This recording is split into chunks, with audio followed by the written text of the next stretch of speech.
Good morning, everybody, and welcome to Treasure Island. I know a lot of you don't get out here too often, except on emergencies.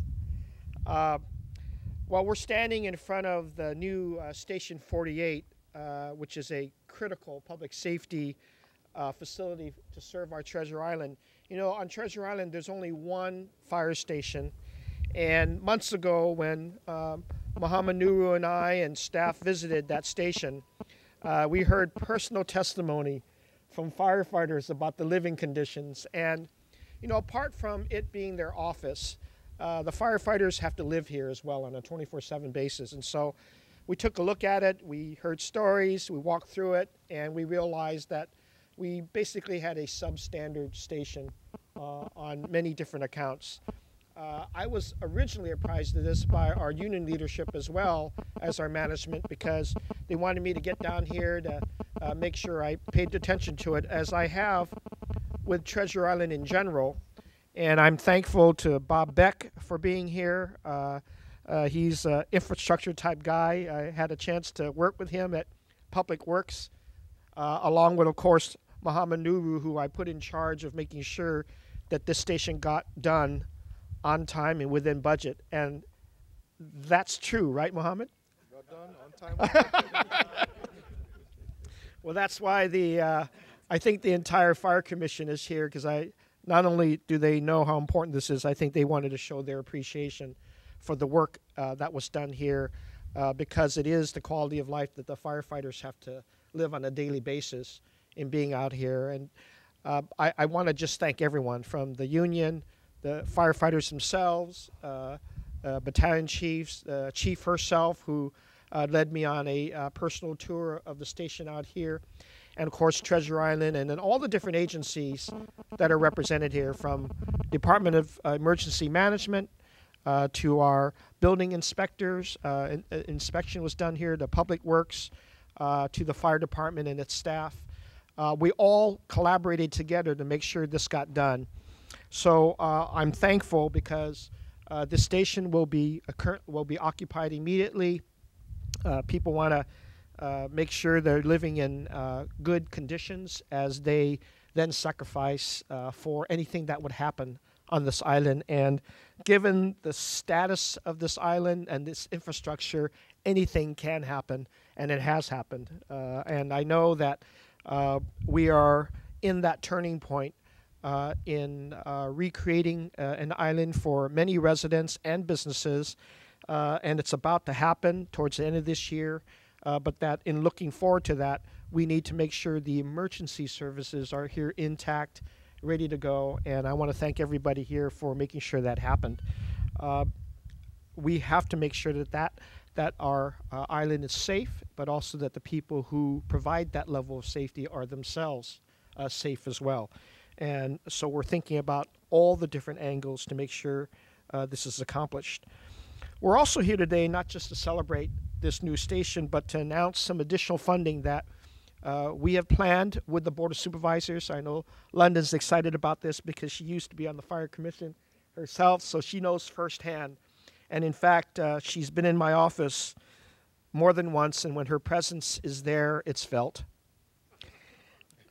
I say that with a lot of love.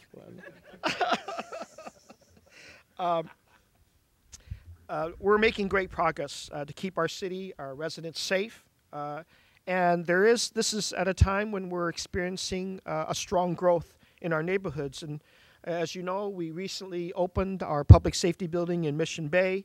That includes, of course, a dedicated campus to our police department headquarters and a brand new fire station, which I'm very proud of, because it's showing off some of the state-of-the-art facilities that hopefully our future fire stations will all have, particularly the cleaning apparatus of it, because we've heard story after story about how firefighters themselves are impacted in their lives years down the road if those toxic ingredients that they have to face are not cleaned and washed off immediately after an incident, as well as, of course, a new police station.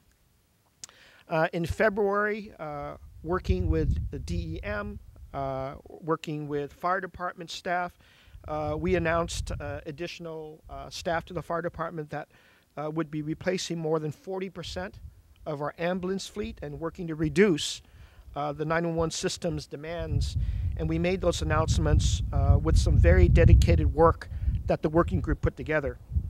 And at that time, I outlined a hiring plan and a timeline that we would use to invest in a new ambulance division facility and use data-driven solutions to deploy staff and to keep our residents safe.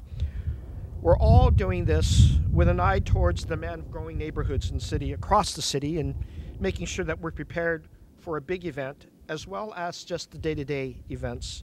So today, I have the privilege of joining our Board of Supervisors and our Fire Department and its commission to announce additional resources to ensure that the Fire Department itself grows at the same time our city grows. The next 2-year budget will include two,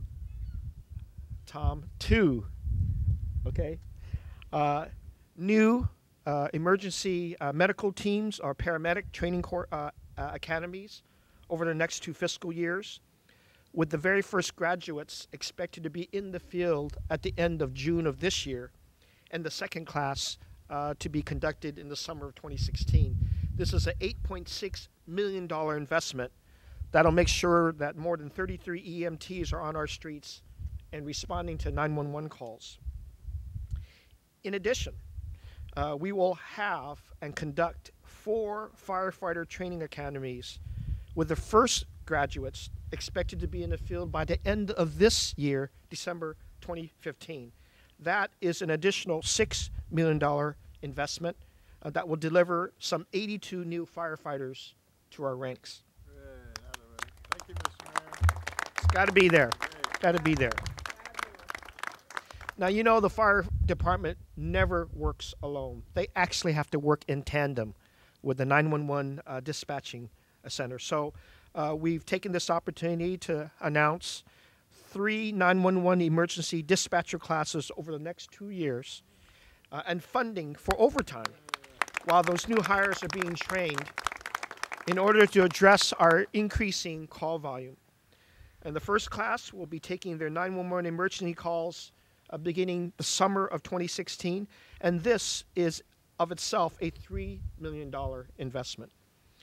And I know that people here are happy not just because they get resources, but because their jobs are all about making sure they're at a standard in which they can tell the residents and neighborhoods, we will be there in time in case something happens. They can't say that without this incredible investment that we're making. We're glad to do it. We will continue to fund emergency vehicles, including ambulances, fire engines, and fire trucks, and we'll fund infrastructure improvements to our fire stations, a public safety radio system for fire, police, and sheriff departments. And together, these IT and infrastructure investments represent an additional total of $12.2 million in new investments.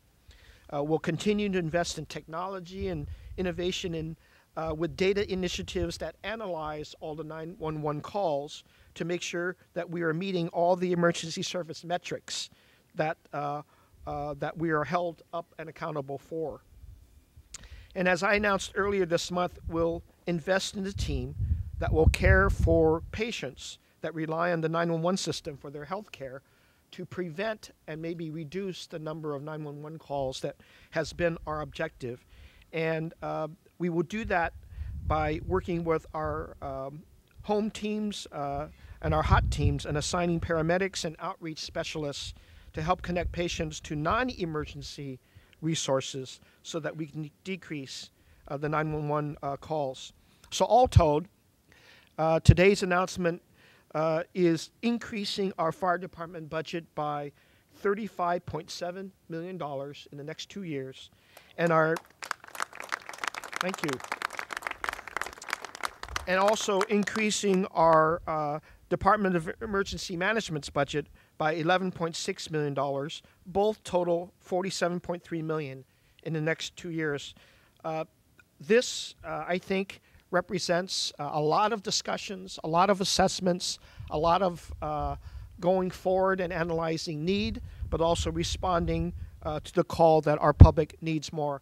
I was at, yet again, another budget town hall, and I've gone to now a total of 11 of them. And by golly, fire department, you have a lot of constituents that know about your budget for some reason. They know details. They know the numbers of paramedics that I need to put on the street. And they've been telling me that they really would appreciate that when the calls come, there's a paramedic literally to respond on these calls. Because sometimes it isn't just fires anymore, it's all kinds of emergencies that the chief knows very well. So with that, I think this is not only good news, this is a reflection of the strong economy that our city has. We're glad to do this. This is an important priority, not only for me, but for the city and for all the neighborhoods, in honor of them coming out and spending sometimes a couple of hours telling me what they wish the city could make sure it gets done properly. Emergency response, it's critical to every neighborhood. So with that, I'd like to introduce President of our board and someone who is no stranger to emergency management, but also one that takes up this leadership in her capacity as the board president, and that's Supervisor London Breed. Thank you, Supervisor.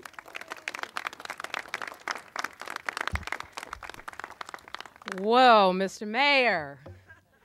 That is an incredible announcement. I'm really excited about this. And if any of you have had the sad experience of waiting for an ambulance, a minute can feel like hours. And as you know, that over the past year, I've definitely been a really strong critic of some of the challenges in the department.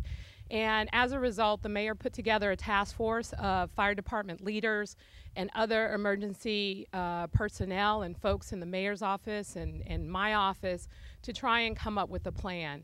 I know that I'm a very impatient person, so I wanted action yesterday, but putting together this plan and working with a number of different city officials to develop the right approach to dealing with this problem has gotten us here today.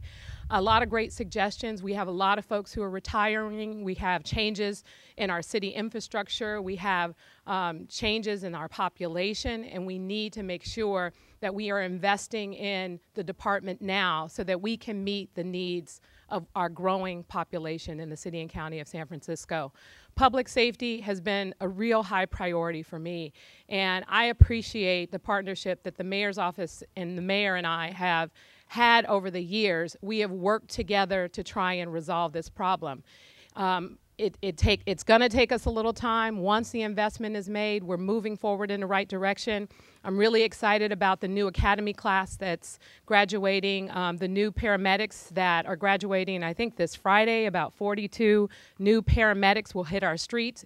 Last year, we put out 19 new ambulances. We are working at a pace that hopefully will deliver the results that we as San Franciscans deserve to have in our city when it comes to responding to emergencies. So I'm just excited about this.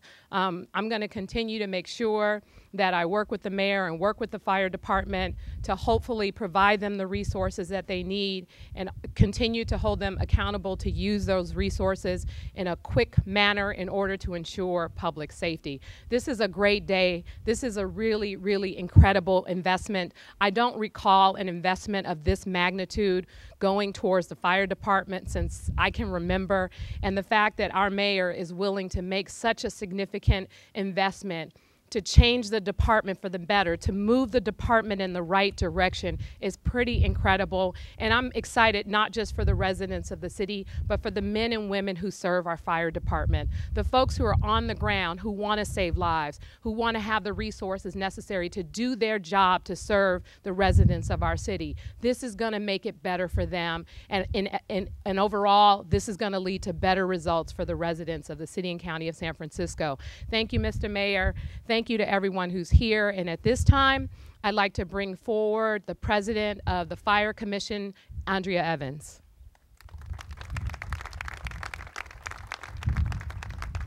Thank you very much. I also just want to thank everyone who's here. To me, you know, at the end of the day, a budget is a reflection of your values, and I want to really thank the mayor's office and the Board of Supervisors for valuing the fire department and the services that the fire department provides to our residents and the visitors to the city. As President Breed touched on, this is a huge investment, something that the chief and the commission and others here have been lobbying for and advocating for, and as the mayor pointed out, citizens all over the city are all lobbying and advocating for this kind of investment, because there's a recognition that the fire department needs more. We provide first-class service. The men and women of the fire department, when they respond, they are professional and that you will get the best care possible. But they need more resources. They want to be able to do more. They want to be able to do better. They want to be able to get to you faster. And this will enable the fire department to improve, and as the city grows, to be able to meet some of the challenges that we're facing with a growing city and a growing population. So I just want to, on behalf of the Fire Commission, really, really thank the mayor and President Breed for support and for recognizing the value that the fire department has in the city. Thank you very much. And I would like to introduce our fearless leader, Chief Joanne Hayes-White. Thank you. Good morning, everyone. Thank you for coming out to Treasure Island. The building behind us will become operational tomorrow. We're very excited about that and thankful to our members that had less than pristine conditions over the last year. They were very patient, so we want to acknowledge the members from Station 48. They're all here that are working today, so thank you for your patience. And looking very sharp in his suit is Captain Mike Delane, who has helped us a lot. That's you. Thank you, Mike, for being a true leader over the last year while we were making this transition. I, too, would like to thank the mayor for investing and advocating for public safety. He has always done so, and it's very much appreciated. Admittedly, it has been a stormy period, no doubt about it, but I'm happy to report that the storm is clearing, and the fire department is heading in the right direction in terms of funding. It has been nearly a decade where we have had to reduce our operating budget, and it has been very difficult. I'm very proud of the men and women of the fire department who maintain their professionalism and their dedication during critical times. And we have had critical times over the last 10 years. We've been able to provide the service that everyone deserves and expects in this city with reduced budgets. And so we're very excited to hear about the mayor's announcement, and it came from a lot of teamwork. Teamwork number one to get this station built in a record time. Beautiful facility, and we're looking forward to touring you through it if you're interested right after this. So I'd like to thank, as the mayor did, all the city agencies that had a big part in Station 48. That is Department of Public Works, Department of Building Inspection. We have our Treasure Island, our host out here, and Bob Beck is here with us this morning.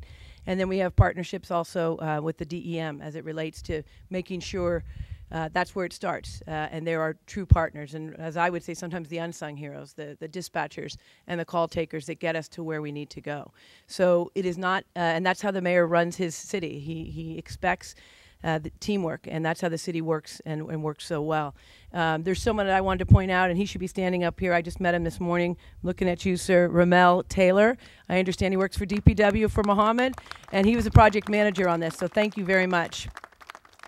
We also have Section Chief Melanie Brandon. She's here with 4 of our recruits. We're really proud that all 42 that entered on April 6th will be graduating on Friday the 22nd this week.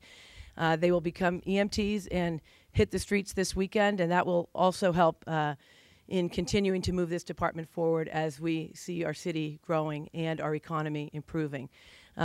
Also like to acknowledge President Breed as well as Local 798 for their efforts, and again, it's true teamwork, but really it's under the leadership of Mayor Lee that we're all out here today, and he gets it, and we're very lucky and fortunate to have him as our city's leader. And with that, I'd like to conclude. I'm happy to take individual questions after, but we're really proud of this facility. We'd like to tour you around. Thank you for coming out.